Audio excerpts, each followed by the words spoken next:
శారా జీవించిన కాలం అనగా శారా బ్రతికిన ఏండ్లు 127. శారా కనాను దేశమందలి కిర్యతర్బాలో మృతి చెందింది. అప్పుడు అబ్రాహాము శారా నిమిత్తము సంతాపము చెంది ఆమెను గూర్చి దుఃఖించడానికి వచ్చాడు. గమనించండి, శారా వయస్సు 127 ఏండ్లు అని చెప్పబడింది.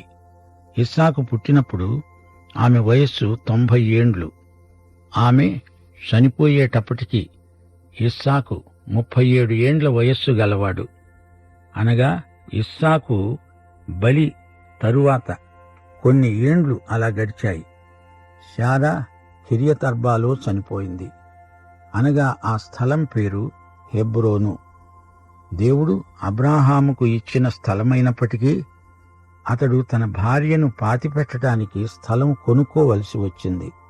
అదే స్థలంలో శారాను పాతిపెట్టాలని అబ్రాహాము కోరిక. అబ్రాహాము మృతి చెందిన తన భార్య ఎదుట నుండి లేచి హేతు కుమారులను చూచి వారిని అడిగాడు, మీ మధ్య నేను ఒక ప్రవాసిని, నా భార్యను పాతిపెట్టాలి. ఈమెను నా కన్నుల ఎదుట ఎంతసేపని ఉంచేది?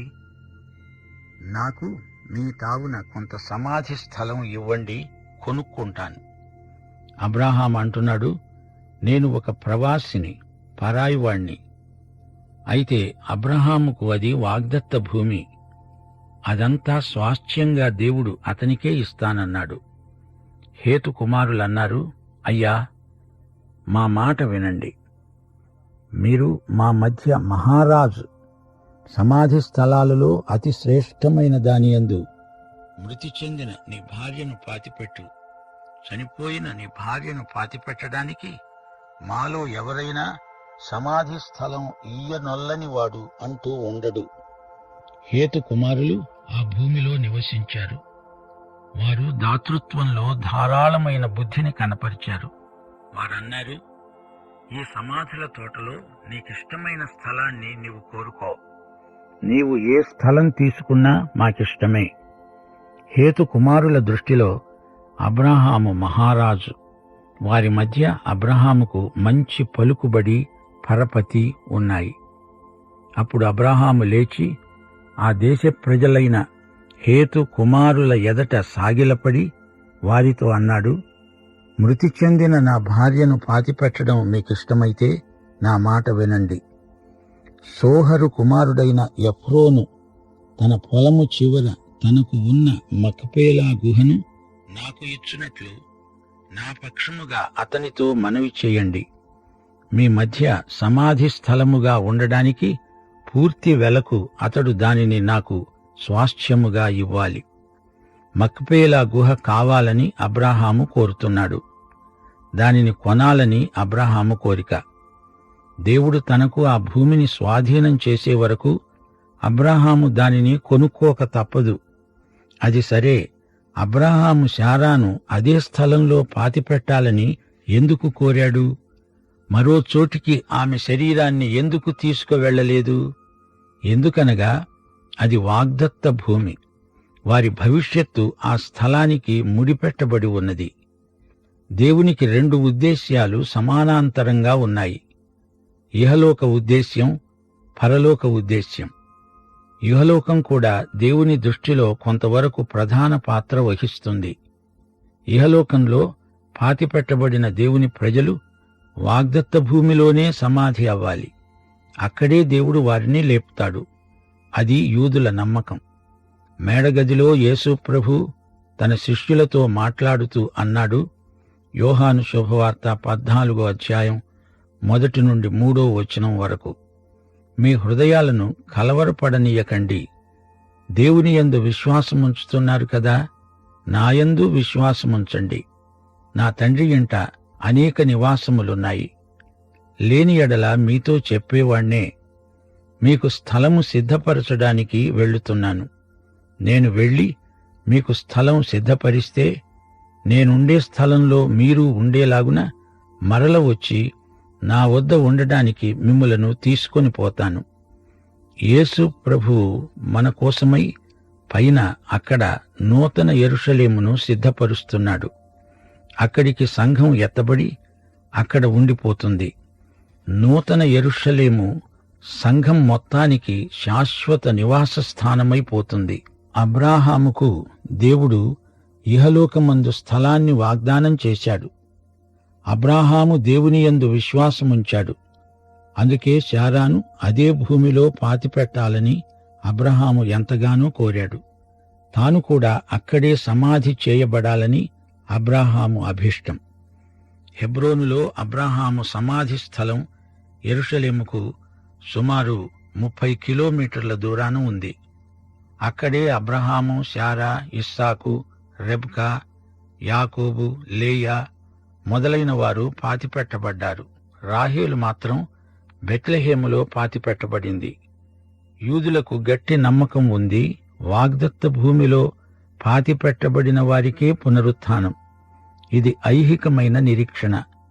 కాని విశ్వాసులమైన మనకు పారలౌకికమైన నిరీక్షణ ఉంది. అబ్రాహాము ఆ స్థలం కొనడానికి ఒప్పందం చేసుకుంటున్నాడు. అప్పుడు ఎఫ్రోను హేతు కుమారుల మధ్య కూర్చుండి ఉన్నాడు. హిత్తీయుడైన ఎఫ్రోను తన ఊరి ముఖద్వారము గుండా ప్రవేశించే వారందరి ఎదుట హేతు కుమారులకు వినపడేటట్లు అబ్రాహాముకు చెప్పిన ప్రత్యుత్తరం ఏమంటే, అయ్యా, అలా కాదు, నా మనవి ఆలకించు. ఆ పొలము నీకిస్తున్నాను, దానిలోని గుహను కూడా నీకే ఇస్తాను. ఈ ప్రజల ఎదుట అది నేను నీకిస్తున్నాను. అప్పుడు అబ్రాహాము ఆ దేశ ప్రజల ఎదుట సాగిలపడ్డాడు. గమనించండి, ఎఫ్రోను ఎంతో దాతృత్వాన్ని కనపరుస్తున్నాడు. వీరు గుహానివాసులు, ఆటవిక జీవితానికి అలవాటు పడినవారు. వారు ఎంతో మన్నన మర్యాద గలవారు. వారి ఎదుట అబ్రాహాము సాష్టాంగపడుతున్నాడు. వారికి ఎంతో మర్యాద చూపుతున్నాడు. అబ్రాహాం అన్నాడు, సరే కాని నా మనవి ఆలకించు. ఆ పొలానికి వెల ఇస్తాను. మీరు ఆ వెల నా దగ్గర నుండి తీసుకోవాలి.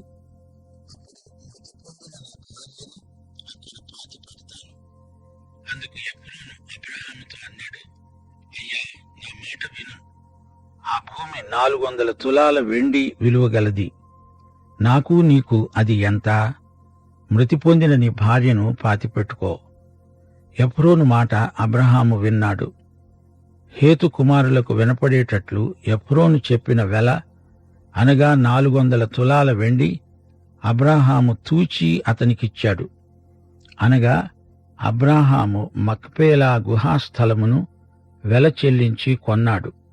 మమ్రే ఎదటనున్న మక్పేలా యందలి ఎఫ్రోను పొలము, అనగా ఆ పొలము, దాని యందలి గుహ, దాని పొలిమేర అంతటిలో ఉన్న ఆ పొలము, చెట్లు, అతని ఊరి ముఖద్వారమున ప్రవేశించే వారందరిలో హేతు కుమారుల ఎదట అబ్రాహాముకు స్వాస్థ్యముగా స్థిరపరచబడింది.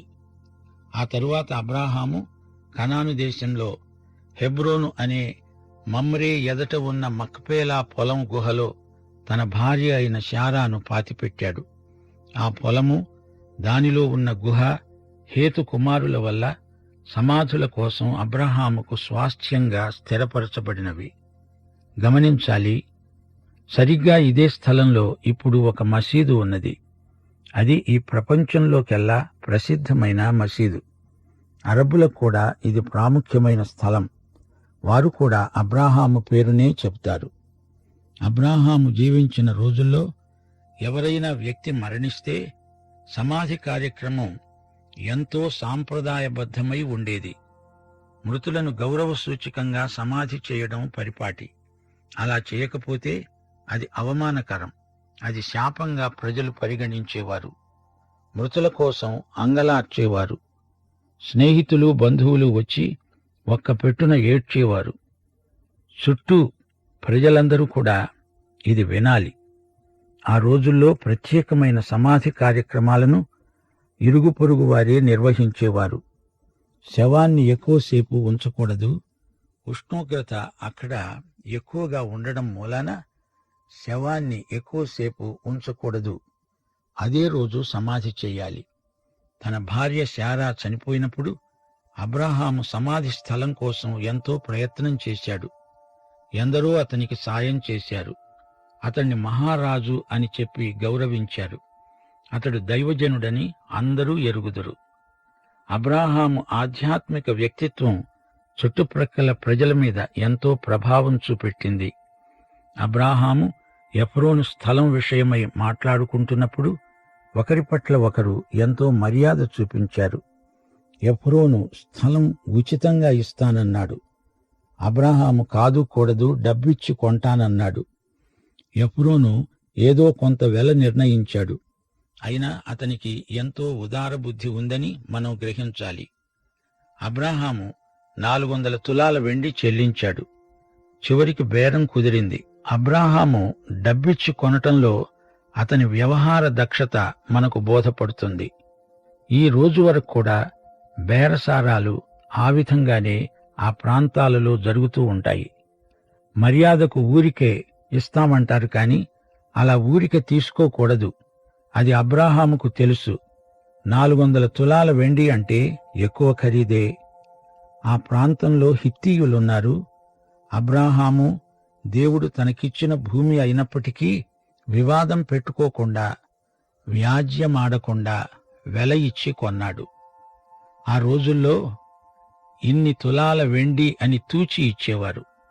అబ్రాహాముకు ఆస్తి తగాదాలు ఇష్టం లేదు. అందుకే డబ్బు పోయినా సమాధానాన్ని అబ్రాహాము కోరుకున్నాడు. శారా మక్పేలా గుహలో పాతిపెట్టబడింది. హెబ్రోను ప్రాంతం బైబిలులో ప్రసిద్ధి చెందినది. ఇప్పుడు మనం 24వ అధ్యాయంలోకి వస్తున్నాం. ఈ అధ్యాయంలో ఆదికాండంలో 2వ భాగం మొదలవుతుంది. 26వ అధ్యాయం వరకు ఇస్సాకు ఉదంతం మనం వినబోతున్నాము. ఈ అధ్యాయంలో ఇస్సాకు వివాహం, గత అధ్యాయంలో ఇస్సాకు పుట్టుక, అతని బలి వృత్తాంతం, శారా మరణం, వీటిని గురించి విన్నాము. ఇస్సాకుకు పెండ్లి కుమార్తె కావలసి వచ్చింది. అబ్రాహాము తన సేవకుణ్ణి హారాను ప్రాంతాలకు పంపుతాడు. అతడు వెళ్లి మెసొపొటేమియాలో హారానులో రెబ్కా అనే పెండ్లి కుమార్తెను తీసుకుని ఇస్సాకు వద్దకు ప్రయాణమై వస్తాడు. ఇది ఒక విచిత్రమైన ప్రేమగాథ. వివాహమనేది దేవుడు నిర్ణయించిన వ్యవస్థ. కుటుంబం ఏ సమాజంలోనైనా చాలా ప్రాముఖ్యమైన భాగం. అలాగే ప్రభుత్వం అనేది కూడా దేవుడు నిర్ణయించిన వ్యవస్థ. దేవుని దృష్టిలో మానవ జీవితానికి ఎంతో విలువ ఉంది. అందుకే దేవుడు మానవ శ్రేయస్సు కోసం ఇలాంటి వ్యవస్థలను రూపొందించాడు. యేసు ప్రభువు చేసిన మొట్టమొదటి సూచక క్రియ కానా అనే ఊరిలో వివాహ సందర్భంలోనే. యేసు ప్రభువు ఎన్ని పెళ్లిళ్లకు హాజరయ్యాడో మనకు తెలియదు. గలిలయ్యలోని కానా అనే ఊరిలో జరిగిన పెళ్లికి యేసు వచ్చాడని మనకు తెలుసు. ఆదికాండం 24వ అధ్యాయం బైబిలులోని వివాహ గాథలలో ప్రత్యేకమైనది. ఇస్సాకుకు ఒక పెళ్లి కుమార్తెను ఎన్నుకోవటంలో దేవుడు ఎంతో శ్రద్ధ చూపాడు. దేవుడు అడుగడుగునా తన నడుపుదలను ప్రసాదిస్తున్నాడు. ఇప్పుడు కూడా దేవుని బిడ్డల జీవితాలలో ఇది మామూలే. రెబెకా చేసుకున్న తీర్మానం చాలా గొప్పది. వెంటనే బయలుదేరి వెళ్లిపోవటానికి తీర్మానించుకున్నది. ఇప్పుడు వివరాలు విందాం. అబ్రాహాము బహుకాలము గడిచిన వృద్ధుడయ్యాడు. అన్ని విషయాలలో యెహోవా అబ్రాహామును ఆశీర్వదించాడు. ఇప్పుడు ఇస్సాకుకు పెళ్లి కుమార్తె కావాలి. కనాను దేశంలో ప్రజలు విగ్రహారాధికులు. మూఢనమ్మకాలు వారి మధ్యన ఎక్కువగా ఉన్నాయి. అందుచేత అబ్రాహాము తన సేవకుడైన ఎలియాజరును ఈ పని మీద పంపుతున్నాడు. కనాను దేశంలో పిల్లను ఇస్సాకుకు చేసుకోవడం అబ్రాహాముకు సుతరాము ఇష్టం లేదు. అప్పుడు అబ్రాహాము తనకు కలిగిన సమస్తమును ఏలుతున్న తన ఇంటి పెద్ద దాసునితో అన్నాడు, నీ చేయి నా తొడ కింద పెట్టు. ఆ రోజుల్లో ప్రమాణం చేసే విధానమిదే. తొడ కింద చేయి పెడుతున్నాడంటే ప్రమాణం చేస్తున్నాడన్నమాట. ఈ సేవకుని పేరు ఎలియాజరు. అతడు నమ్మకమైన సేవకుడు. అబ్రాహాం అన్నాడు, నేను ఎవరి మధ్య కాపురమున్నానో ఆ కనానీయుల కుమార్తెలలో ఒకదానిని నా కుమారునికి ఇచ్చి చెయ్యవద్దు. నా స్వదేశమందున్న నా బంధువుల యొద్దకు వెళ్లి ఇస్సాకు అనే నా కుమారునికి భార్యను తెచ్చేటట్లు ఆకాశము యొక్క దేవుడు, భూమి యొక్క దేవుడు అయిన యెహోవా తోడని నీ చేత ప్రమాణము చేయిస్తాను. ఆ దాసుడు అడిగాడు, ఈ దేశానికి నా వెంట రావడానికి ఒకవేళ ఆ స్త్రీ ఇష్టపడని ఎడల నీవు బయలుదేరి విడిచి వచ్చిన ఆ దేశానికి నేను నీ కుమారుణ్ణి తీసుకొని పోవచ్చా? అబ్రాహాము అన్నాడు, అక్కడికి నా కుమారుణ్ణి తీసుకొని పోకూడదు. నా తండ్రి ఇంట నుండి, నేను పుట్టిన దేశం నుండి నన్ను తెచ్చి నాతో మాట్లాడి నీ సంతానానికి ఈ దేశాన్ని ఇస్తానని ప్రమాణం చేసి నాతో చెప్పిన పరలోకపు దేవుడైన యెహోవా తన దూతను నీకు ముందుగా పంపుతాడు. సేవకుడు అబ్రాహాముతో అంటున్నాడు, ఆమె ఇక్కడికి రాకపోతే ఏం చెయ్యాలి? అబ్రాహాము సలహా, ఇస్సాకును మాత్రం అక్కడికి తీసుకువెళ్లకూడదు.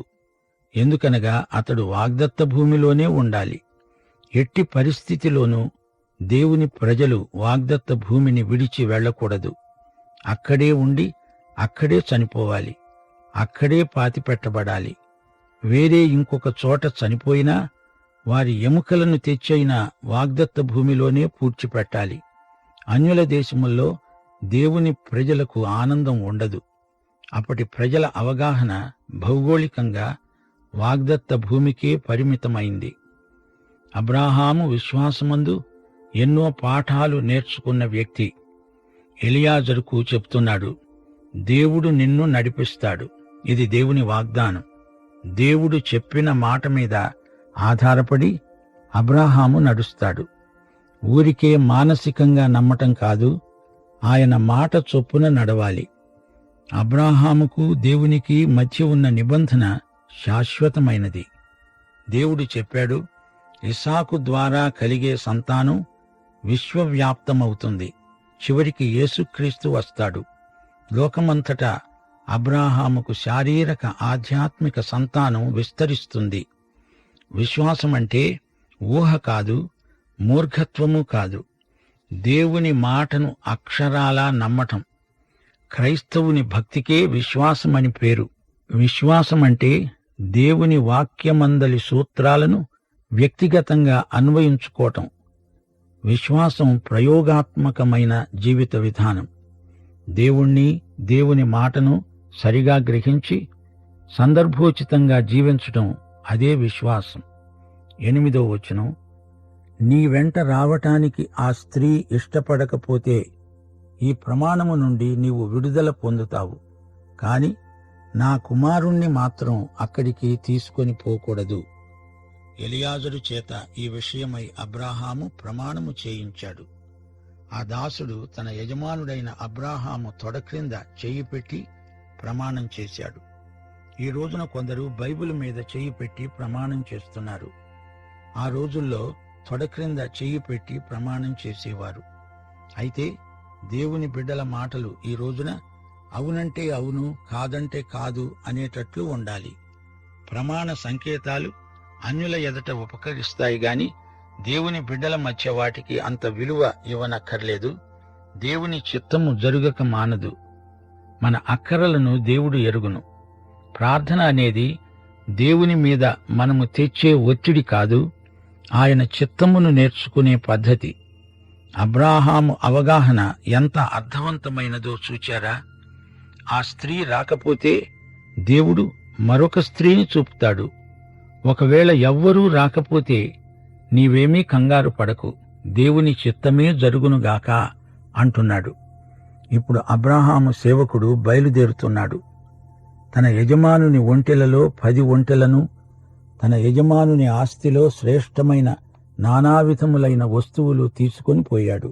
అతడు లేచి అరామ్నహరాయిము అనగా మెసపొటేమియాలో ఉన్న నాహోరు పట్టణము చేరాడు. సాయంకాలమందు స్త్రీలు నీళ్లు చేదుకోవడానికి వచ్చే వేళకు ఆ ఊరి బయట ఉన్న నీళ్ల బావి వద్ద తన ఒంటెలను మోకరింపచేసి ప్రార్థించాడు. 10 ఒంటెలను అతడు తీసుకువెళ్ళాడు. అంటే ఆ 10 ఒంటెల మీద 10 మంది సేవకులు కూడా అతనితో వెళ్లారు. ఎలియాజరు అబ్రాహాము నమ్మకమైన సేవకుడు. అబ్రాహాము ఆస్తి అంతా అతడే నిర్వహించాడు, గృహ నిర్వాహకుడు. స్త్రీలు వచ్చి బావి దగ్గర నీళ్లు చేదుతారు. ఒంటెలకు నీళ్లు పెడతారు. వారు ఇంటి పనులన్నీ చేస్తారు. పురుషులు బయటికి వెళతారు, ప్రయాణాలు చేస్తారు. ప్రతి పురుషుడు కష్టపడి పనిచేస్తాడు. స్త్రీ ఇంటిలో ఉండి కష్టపడి పనిచేస్తుంది. ఆ రోజుల్లో దేవుని ప్రజలు ఎవరూ సోమరులు కారు. స్త్రీలే బావి దగ్గరకు వెళ్ళాలి, పురుషులు వెళ్లరు. అది వారి జీవిత విధానం. ఎలియాజరు ఆ బావి దగ్గరికి వచ్చాడు. అతడు పరాయివాడు. అక్కడి వారు తమ ఒంటెలకు ముందు నీళ్లు పెట్టుకున్న తరువాత అతడు తన పని చూసుకోవాలి. అది వారి మర్యాద. ఎలియాజరు దేవునిపై ఆధారపడి ఉన్నాడు. దేవుడు నడిపించినట్లే అతడు ప్రతి అడుగు వేస్తున్నాడు. అతడిప్పుడు ప్రార్థన చేస్తున్నాడు. నా యజమానుడైన అబ్రాహాము దేవుడవైన యెహోవా, నేను వచ్చిన పనిని త్వరలో సఫలము చేసి నా యజమానుడైన అబ్రాహాము మీద అనుగ్రహము చూపు, చిత్తగించు. నేను ఈ నీళ్ల ఊట యొద్ద నిలిచి ఉన్నాను. అరుగో, ఈ ఊరి పిల్లలు నీళ్లు చేదుకోవడానికి వస్తున్నారు. త్రాగడానికి నీళ్లు పొయ్యమని కడవను వంచి నీళ్లు పోసి నా దాహము తీర్చమని నేను ఏ చిన్నదాన్ని అడుగుతానో ఆ చిన్నది ఆమె నీవు ఏర్పరచుకున్న స్త్రీ అయి ఉండాలి. ఆమె, అయ్యా నీవు తాగు, నీ ఒంటెలకు నీళ్లు పెడతాను అని చెప్పాలి. ఆమె నీ సేవకుడైన ఇస్సాకుకు నీవు నియమించిన వధువు. ఇదే దానికి గుర్తు. దీన్ని బట్టి నీవు నా యజమానుని మీద అనుగ్రహము చూపావని తెలుసుకుంటాను. ఇది ఎలియాజరు ప్రార్థన. ఇందరు పిల్లల్లో ఏ పిల్లను దేవుడు ఏర్పరచుకున్నాడో ఎలా తెలుస్తుంది? అదంతా నాకు తెలియదు. అంతమంది పిల్లల్లో ఎవరినో ఒకరిని పలకరిస్తాను. ఆ పిల్లే నీవు ఏర్పరచుకున్నది అయి ఉండాలి. సోదరీ సోదరులారా, ఈ లోకంలో అనేకమైన వస్తువులు, వ్యక్తులు ఉన్నప్పుడు అందులో ఏది దైవ నిర్ణయమో తెలుసుకోవాలంటే మన తెలివితేటలు, మన జ్ఞానం పనిచేయవు. దేవుడు నడిపించాల్సిందే. ఎక్కువ ప్రార్థిస్తే దైవ నిర్ణయం, నీ నిర్ణయం ఒకటే అవుతాయి. పెళ్లి సంబంధాలు చూసుకునేవారు ఎలియాజరు ప్రార్థన నేర్చుకోవాలి. పరలోకమందు దేవుని చిత్తమేదో అదే మన నిర్ణయమై ఉండాలి. ప్రార్థన పరులకే అది సాధ్యం. ఇదేమీ మర్మము కాదు. విశ్వాసులకు ఇది మామూలు అనుభవం. ఎలియాజరు చూస్తున్నాడు. ఎందరో అమ్మాయిలు తన ముందుగా నడిచి వెళ్తున్నారు. అంతమందిలో అతని దృష్టి రెబెకా మీద పడింది. వెంటనే పరలోకమందు దేవుని చిత్తం ఆమేన్ అన్నది. అంతే. దేవుడు రెబెకానే నిర్ణయించాడు. ఆ రెబెకానే ఎలియాజరు పలకరించాడు. యేసు ప్రభువు మాదిరి ప్రార్థన శిష్యులకు ఉపదేశించాడు. అందులో ఆయన ఏం చెప్పాడు? పరలోకమందు ఎలాగో అలాగే భూమి మీద నీ చిత్తము నెరవేరునుగాక. నా ప్రియ సోదరీ సోదరులారా, మీరు వేటి కోసం వెతుకుతున్నారు? పెళ్లి సంబంధాలా? ఉద్యోగమా? ఇల్లా? మంచి స్నేహితాలా? ఆస్తిపాస్తులా? అది పరలోకంలో దేవుని చిత్తమై ఉండాలి. అదే నీ నిర్ణయమై ఉండాలి. అక్కడ విడుదలైతే ఇక్కడ నీవు దానిని విడుదల చెయ్యాలి. అక్కడ బంధించబడి ఉంటే నీవు దానిని ఇక్కడ బంధించాలి. రెబెకా చక్కనిది. పాపములో ఆదాము హవ్వలు పడకముందు వారి చక్కదనానికి ఆధ్యాత్మిక విలువలు సరిపోయాయి. ఆ తరువాత చక్కదనం మాత్రమే కాదు, దానికి సరిపోయే అంతర్గత సౌందర్యం కూడా ఉందో లేదో సరిచూసుకోవాల్సి వచ్చింది. ఆ మాటకొస్తే సైతాను చాలా చక్కనివాడు. అతడు వెలుగుదూత. కనుక కేవలం చక్కదనం మన నిర్ణయానికి ఆధారం కాదు. దేవుడు సృష్టికర్త. ఆయన చేసినదంతా అందమైనదే. అందానికి దేవుడే సృష్టికర్త. ప్రార్థన చేసుకుందాం. ప్రేమగల తండ్రి, మహిమగల దేవా, నీ సత్యం ఎల్లప్పుడూ మా హృదయాలలో గొప్ప సంచలనం కలిగిస్తుంది. మమ్ములను నీ మార్గములో నడవడానికి ఆయత్తపరుస్తుంది. మమ్ములను నీ సత్యముతో ప్రతిష్ఠించుమని యేసునాథుని నామమున ప్రార్థన చేస్తున్నాము తండ్రి. ఆమేన్.